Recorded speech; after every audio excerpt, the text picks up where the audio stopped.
Welcome to Spark StartHer, the podcast dedicated to sharing stories that ignite female entrepreneurs into action. I'm your host, Elizabeth Godey, and I'm here to fan the flames of your entrepreneurial spirit. Each week, we bring to you the inspiring stories of women trailblazers from around the world who have sparked change in their industries, powered their ideas into thriving businesses, and pioneered their way to success. So, whether you're an aspiring entrepreneur, a startup enthusiast, or a seasoned business leader, join us as we delve into the journeys of these incredible women whose tales will surely ignite a spark in each one of us. Joining us today is Jennifer DiVita, the founder of Hummingbird Book House and author of the groundbreaking novel, Not Your Shoe Size. Jennifer's journey is a testament to the power of adaptability and determination in the face of adversity. After being told she was too seasoned for television, Jennifer didn't let that setback define her. Instead, she pivoted her career, diving into the field of genealogy and earning her certificate. For over a decade, she's been serving as an associate state director for AARP Michigan, championing the positive aging and empowering seniors. But Jennifer's story doesn't end there. In a remarkable full circle moment, she's now back on television, more prominent than ever as an influencer in positive aging. She produces and films commercials and co-hosts 2 TV shows, proving that there's no expiration date on talent and passion. Jennifer's entrepreneurial spirit shines through in her creation of Hummingbird Book House, her own indie publishing company. Through this venture, she has self-published her Not Your Shoe Size book, a novel that tackles aging from a fresh fictional perspective, filling a crucial gap in literature. Jennifer, I'm so excited to have you here today and that you are joining me. Thank you. Yeah, it's great to be here. So, Jennifer, one of the things that I didn't include in your introduction, but was certainly information that you gave me, as your introduction, was sort of the adversity piece, right? That I sort of cut out in this sunshine and rainbow type of introduction. But a lot of this was, certainly you were turned away from an industry that you had actually gone to school for. And you also had a few things going on in your personal life. So what really sort of brought you through, like, where did you come from? Where did your story start? So I got my degree in broadcasting and I wanted to be able to share stories through the news and be a news storyteller. And right out of college, life took its twists and turns immediately, and I chose to be a stay-at-home mom and a wife. And so for 11 years, I kind of lived that domestic manager lifestyle. And at the age of 31, I thought, I'm going to try to get my foot back in the door in TV and broadcasting. And there was a position that had opened up at a TV station for a local reporter. So I had applied for it. And during the interview, the newscaster told me that I was too seasoned to be on TV. And that basically means too old. Now, I didn't feel old. I didn't look old, but that's not how somebody else saw me. And so it really was, just like traumatic, because I thought I'm 31 years old and my career has already washed up before I've had a chance to even get started, because I had been a stay-at-home mom and wife.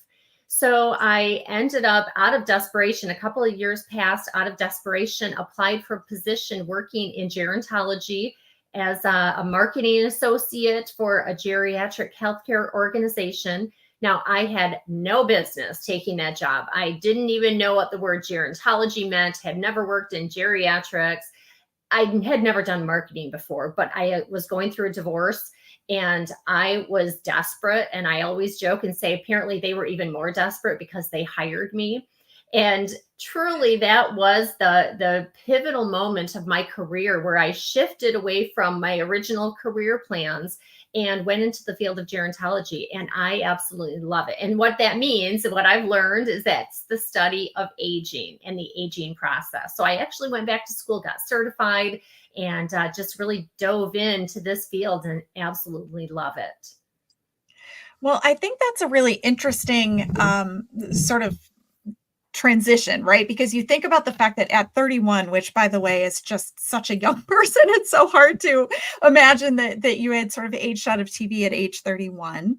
But to also look at the fact that you use that and really went in and are giving a voice to people who are older and going through the aging process. And I do absolutely love that. And so, you don't really have a traditional marketing background. I guess I would argue to say that, as a broadcaster, researcher, and those types of things, I mean, that's really communications, which is, a good portion of what marketing is. So I would say that I think you had more experience than you maybe gave yourself credit for. But so you got into this, you now have really grown, within AARP and within the state of Michigan, and sort of expanded your career, using all these skills that you had before. So what was it? So when you started working in this field and you go back and you get your certification and you get all the credentials that you need to be well respected in this area, what sort of gave you the empowerment to continue to evolve and expand your offering into sort of doing the side of things that you went to school for? Like, where did that piece come in? So I had done all of the things I needed to do to become the expert in aging, because I really was like, okay, if I'm going to work in this field, I need to know what I'm talking about. And so from that point, 6 years later, and I am proud of that, because 6 years later, I had gone from being a stay-at-home mom with a background in broadcasting to becoming associate state director for AARP Michigan. And I've now been in that role for 10 years. With this field, it has opened up so many opportunities for me, because when I had started in this role, a TV station, Wood TV8 and ABC4 in West Michigan, had approached me and said, would you start doing commercials for us on positive aging? They knew I had the background in broadcasting. And so I immediately started doing these commercials, and their buzz tips and their 30-second commercials on all things positive aging. And then during the pandemic, I launched a TV show that I co-host, and all of the guests that I interview are either local leaders that work in the field of aging, or they're very dynamic older adults who live their lives with vitality. And I'm so intrigued by this, because what I've come to learn is that aging is truly a mindset, and it's how you view it and how you live out your life. Like, we can all have those negative beliefs and stereotypes of like, well, I'm too old for that, or I can't do that at my age. But the reality is that working in this field and seeing what I come to discover about the aging process is we still can do amazing things even later in life. And so for me, selfishly, I'm like, I want to be like that really dynamic older adult who at 70, 80, 90 years old is doing amazing things. And one of the first things that I started doing in my role at AARP is I was launching workshops around the state of Michigan to help encore entrepreneurs. So entrepreneurs after the age of 50 start their businesses. And I worked with a woman in Traverse City who was a realtor her entire life. The bottom fell out beneath her during the economic recession in 2008. She then launched her first business selling her family's ice cream cherry topping, and she got it into major retailers. And she and her sisters that launched this business, they were in their 70s when they did it. And they eventually sold the company and made out well financially. But I was so empowered by that, because I thought, oh my gosh, these women are starting over and starting a new business at the age of 70. And if they can do it, and they always joke because they said, we three grandmas, if we can do it, anybody can do it. So I really wanted to take those types of stories and that type of messaging and go out and broadcast it so that other people could be inspired in their older adult years. Yeah, it's great, I think, to have a voice. I think it's great to also have someone who is really sort of showing you these stories and showcasing these stories. It's very interesting to sort of look at marketers and what they make us think of an old person. And that is not necessarily how things are going now. I mean, we have so much more vitality now, right? We have so much more capability to help us be, sort of not exactly the same as, we were as youthful. I mean, I certainly feel different than I did when I was 20, but certainly don't feel like how maybe when you look at movies from the 80s portrayed someone, that's the same age as me. But all of this was sort of a background for your book that you wrote, the Not Your Shoe Size. And I had the pleasure of meeting you and getting a sneak peek into your book at an event where you spoke about it. And I just was so inspired by the story and the inspiration that you had behind it. I would love for you to be able to share that with everyone that's listening today. Yeah. So my book, Not Your Shoe Size, it was the result of working in this field in gerontology. And one of the things that I learned is there are a lot of nonfiction books about the aging process, the Idiot's Guide to this and the How-To Guide to that, and everything is just, they're great resources, but they're a little dry and a little, tiresome. And I hadn't really found any fiction books that tell the story of aging and take people through that entire aging process and share like the narrative behind it and the wit and the humor and sometimes the heartbreak that we experience as we're aging in life. And so the book is broken down chapter by chapter, where each chapter is a decade of the two girls' lives. And so the two characters, Julia and Colette, have very opposing views on how to age well in an ageist society. So Julia is embracing her gray hair, her wrinkles, her geriatric marshmallow puff shoes. And Colette is chasing the elusive fountain of youth, doing everything she can to stay young and look young, wearing stilettos until she's 100 years old. And so the two characters really, for me, the reason I wrote it like this is because we as women, we have this internal battle that we struggle with, where we want to be okay with our gray hair and our wrinkles. And yet society pushes back because we're a youth obsessed culture. And so society pushes back against that and says, you're not okay if you look old. I mean, I experienced that firsthand with age discrimination at the age of 31. So I really wanted to tell that story of the internal tug of war that we as women experience. And the book takes you through, the girls are at the age of 10 when the book starts. It takes you all the way until they're 100 and all of the milestones that they go through, including Colette becoming an encore entrepreneur. She launches a shoe company when she's in her 70s. And so, there's a lot of insight and inspiration and hopefulness and also reality to the book. Yeah, first of all, I love even the visual juxtaposition of how you describe these two characters and, their approach. And what I love about it is it really allows, each woman to sort of see themselves, I think, in those characters, which, gives us the opportunity to say, okay, do we want to be sort of aging in our fluffy slippers, or are we doing the things now that we want to make sure that we can still be wearing our stilettos, at our 100th birthday party? And so from that standpoint, I love also sort of how you can see yourself, like you literally, Jennifer, in this reinvention, right? So it's you go to school, you think you're going to be in broadcasting, you end up being the CEO of your house and being a mom to 3 kids, if I'm not mistaken. And then you decide you're going into the workforce. I don't think any of us sort of sit back and say, if we take time away or time off, that we're not going to be able to just pick back up where we left off or go in. We would just never think that we can't. It's a little bit like that. I think there was a show called Younger on CW or something like that, where anyway.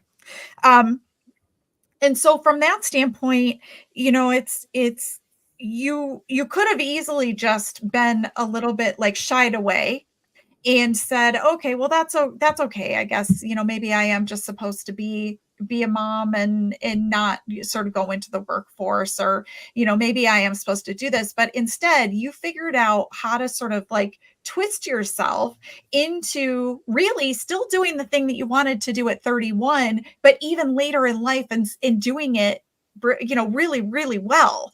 So I wonder how I'm curious from your perspective, how does that feel?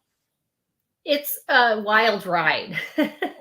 I would have never guessed that this is the way that my path in life would have looked. But what's interesting is, so I turned 50 earlier this year, and I'm proud to say that I'm 50, right? I know a lot of people are like, oh my gosh, I'm not revealing my age. I say, bring it on, sister, because I'm having the time of my life. I have said I feel like a queenager, not a teenager, a queenager. And so at 50 years old, I'm having so much fun. And I'm actually doing more TV now than ever. As you mentioned, I've been doing these commercials now for almost 10 years. I co-host the one show. I'm a guest host on another show. So when they need people to come in, if they have anchors that are gone, I'm the person they call to guest host that. I'm doing podcasts galore. I'm doing radio interviews, and I'm just having the time of my life. So I feel like, it's not going to go according to plan. I tell my kids this all the time.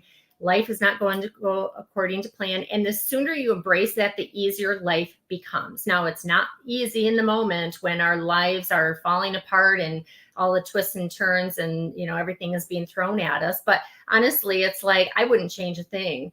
And, and I had extremely difficult moments doing this because I was going through my divorce at the same time that I was inventing myself in this career, going back to school to get educated, working and trying to understand marketing and the field of gerontology and geriatrics.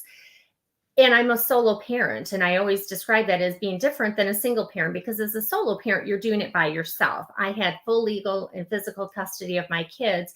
And so I was raising them on my own. I was carrying them on my back as I was climbing the career ladder.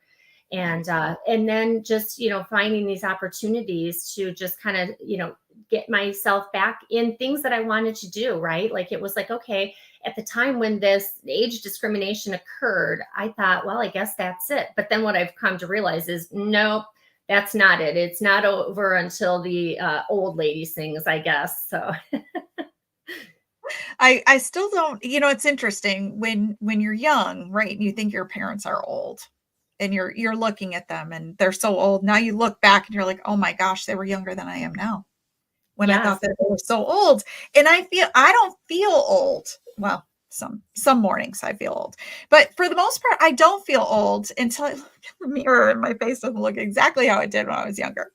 But from that standpoint, I think it's a really exciting time also to be in this industry where we have the opportunity and the voice and the ability to sort of separate ourselves in the market and really sort of build what it is that we want us to look like what it is that we're doing. We're not sort of, whatever, shuttered into our house and, with our canes and not getting out into life. Instead, I love the fact that you're, working with people that are starting businesses. There are actually, I think, more successful businesses started over the age of 50. I think you are more likely to be a successful entrepreneur if you start a business over the age of 50. So, I mean, it's really like the best spot to be in. It's the best part to invest in also. So, Jennifer, when you think about, the fact that when you set out in working in broadcasting, that would be sort of more of like a traditional job, like a corporate job where, you'd sort of get your W-2 and, you have sort of that schedule. And certainly from a standpoint of the, also I'm assuming with the work that you do with AARP, that might be as well. But when you look at the commercial work that you're doing, you look at the TV show that you have, you look at your book, how does that differ? How do you sort of pair that W-2 life with sort of more of that business owner, entrepreneur life?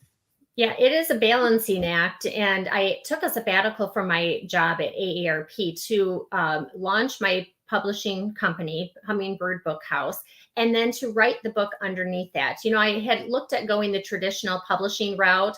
And after really doing a lot of research, I realized that probably wasn't the route I wanted to go, because I wanted to have full creative force on the book, have all the decision making with it, and then be able to do the marketing in the way that I wanted to do the marketing. And so I launched the book publishing house to build the credibility, because to have an imprint on your self-published book adds so much more credibility than if you're just doing it, on your own and self-publishing it. So I went that route. So if anybody is ever thinking about publishing a book, look at the different options, but also look at having a publishing house as your own imprint and being the COO or CEO or founder of that. And then the book stuff can come out from there. So my speaking engagements, the book has built so much credibility for me as an aging influencer and, a speaker about the aging process. And so I have so many more speaking opportunities because of the book.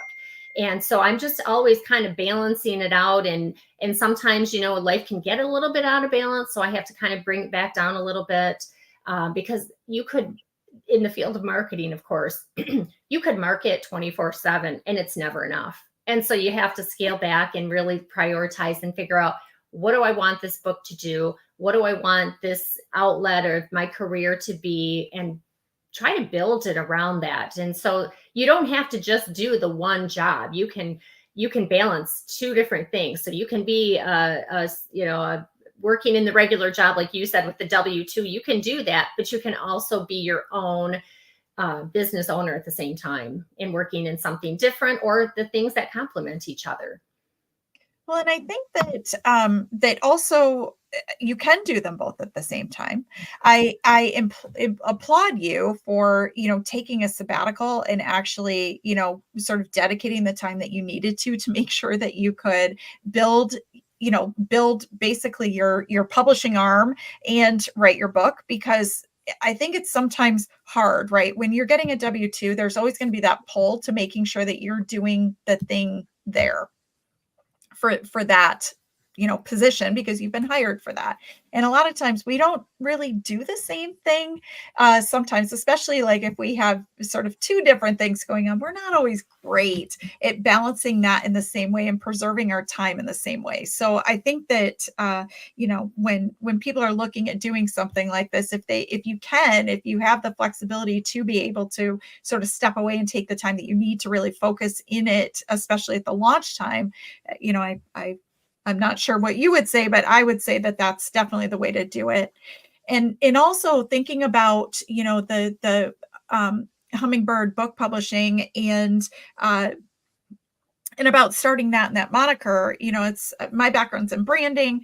And from that standpoint, what's really nice about that is the continuity that you can build also across, especially if you're going to write more than one book. And especially when you're sort of talking about the entity of where it came from, I think that there are many, many benefits to either working with an established publisher or publishing house that's out there, or starting your own, depending upon what your skill set is, or your ability to do that.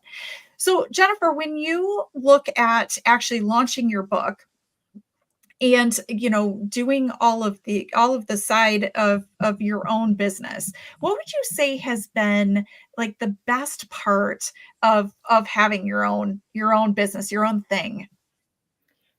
It's making the connections. Honestly, I am such a people person, and I just love being able to talk to people and share the story. I can tell you too, writing a book that people love is so much fun, because I've done a lot of virtual book clubs and people are like, "Oh my gosh, I loved your book. Like, it was so poignant and insightful." And they said they cried, they laughed. And so I just love getting that feedback. And the book is edutainment, right? So I combine both education and entertainment into one, because there's a lot to learn, excuse me, in the aging process that I wanted to capture through that storytelling. So just, going back to your question about like what has been so rewarding, it's truly just, it's having, the book in hand. It was 7 years in the making. So it was a passion project. So to actually have that done, even if I didn't have a single reader, the reward is setting a goal for yourself and accomplishing it. And then just meeting amazing people along the way. And now that I have this credibility with the book and I have the publishing house, people are coming to me now and asking me, can I help them with their own book, with their own marketing, with their own branding? So I feel like, oh my gosh, there's another opportunity here, another spinoff to do consulting work under my brand. So there's just so many opportunities. It's not like there aren't the opportunities. It's just a matter of what you say yes to and no to, and how do you balance everything. Yeah. And, I also appreciate the fact that you were transparent with the fact that it was not like you sat down and wrote this book in, 2 weeks. Uh, No. and so from that standpoint, what's been the hard part about having your business? So writing a book is not easy, right? Like it took 7 years, but what I've learned is that once you have the book finished, the work has just begun. Like publishing a book is a beast, and I have talked to a number of authors and publishers that have all said like it is a lot of work. It's a heavy lift. It's hard. You don't always get the reward that you think you're going to out of it. So it's like you have to really take those rose colored glasses off and see the reality that it is a tough business, and everybody has a story that they want to share. Everybody wants to, feels like they've got the next New York Times bestseller. And if you look at it from a standpoint, being more practical, right, that it's probably not going to make you a millionaire. It's like winning the lottery. You can't, I mean, somebody wins it, but you're probably not going to win it. You might walk away with a few bucks here and there type of thing. But not everybody is going to be that lottery winner on it.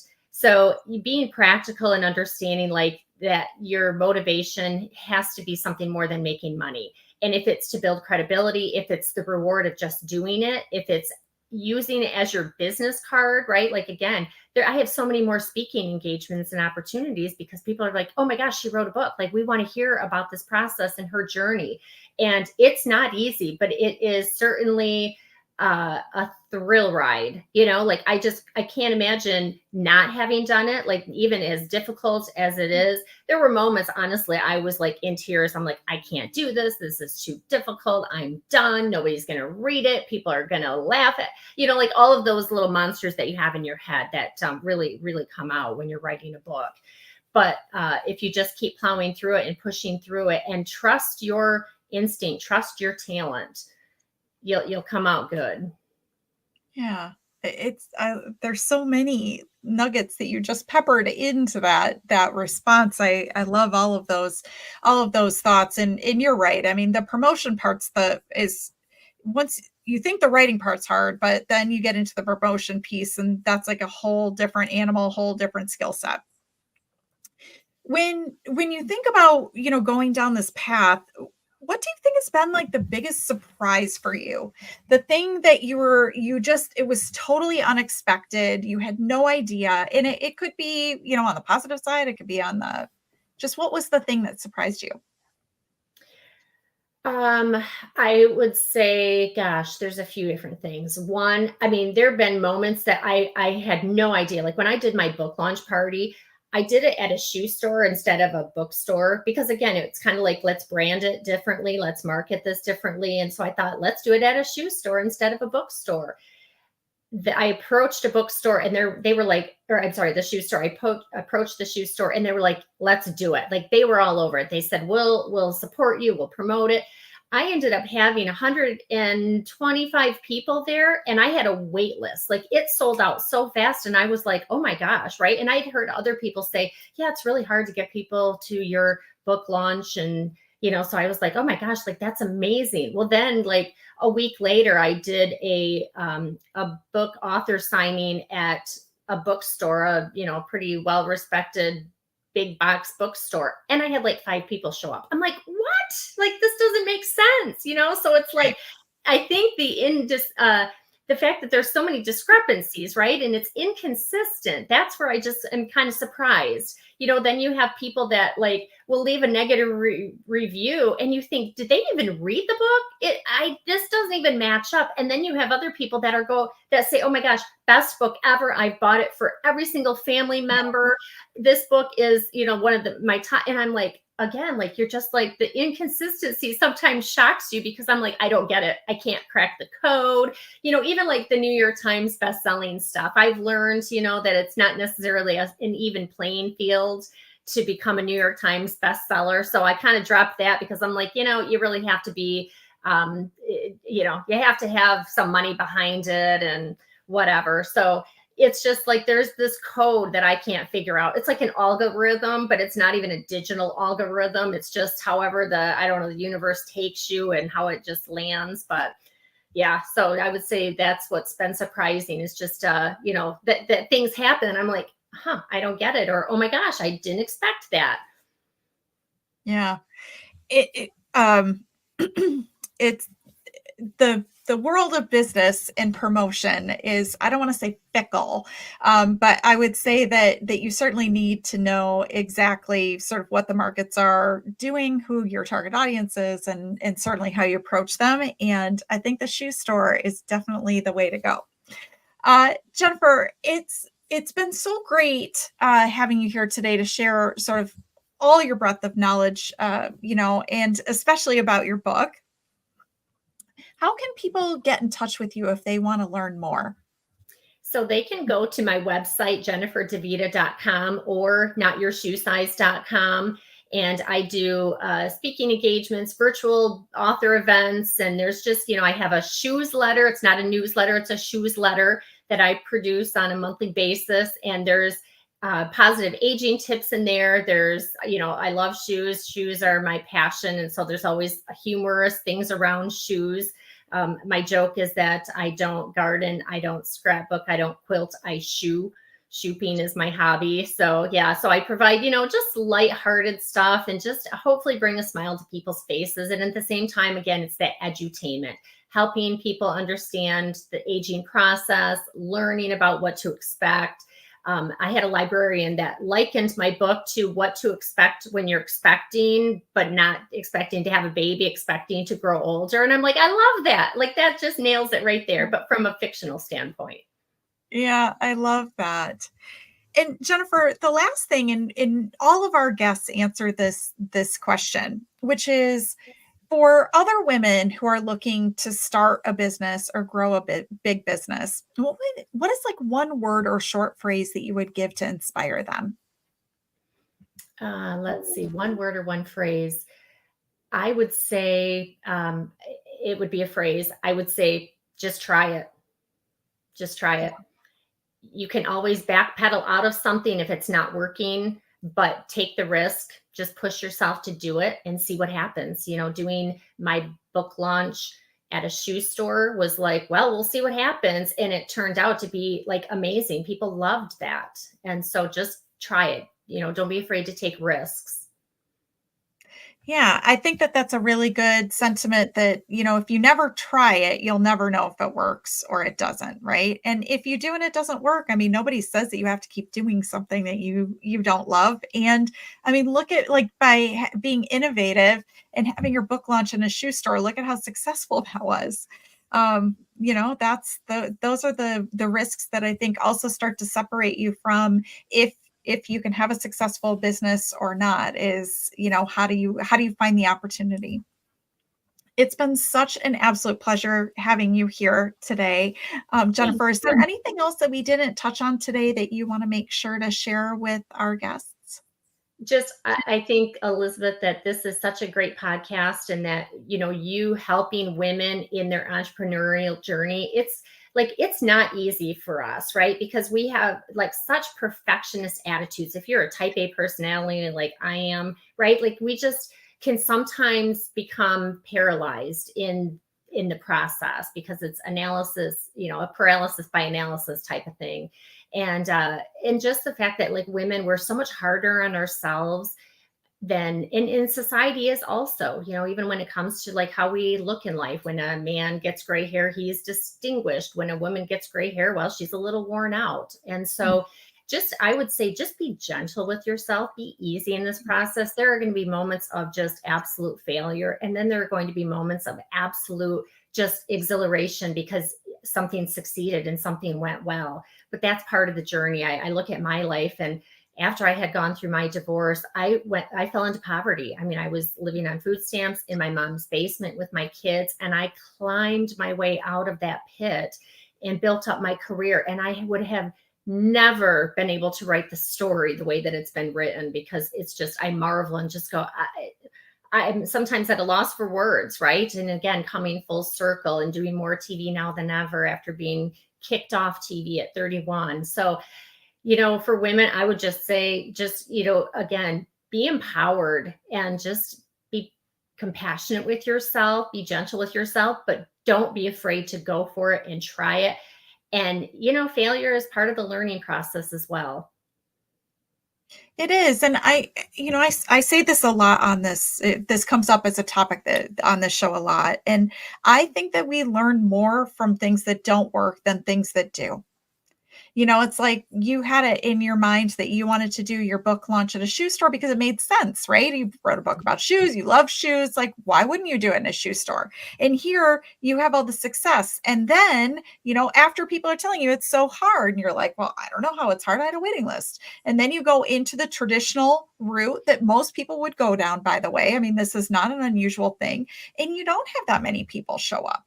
And so what's the learning there? The learning there is that the shoe store worked, right? Like actually picking something that has more, like even built on the brand of your book, not your shoe size, like even more worked. But if you didn't do the traditional bookstore, you didn't know how well it worked. Right. And so that's where sometimes pushing the envelope and us, sort of stretching ourselves into different areas, it absolutely, you're 100% correct. It's all a learning process. And that's where success comes from. Exactly. So Jennifer, thank you again for being on the show today. I encourage our listeners to go out there and purchase this book and get reading on it so that you can continue to be inspired as you go through the decades of your life. And I want to thank each of our listeners who have joined us today on the SPARK StartHer podcast. It's been an absolute pleasure bringing you the uniquely inspiring stories that ignite female entrepreneurs into action.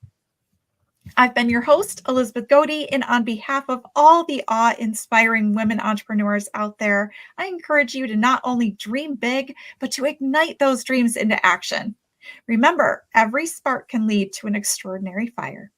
So keep the spark alive for today, tomorrow, and the vibrant future beyond. Don't forget to subscribe to our podcast to never miss a spark. Until next time, stay ignited.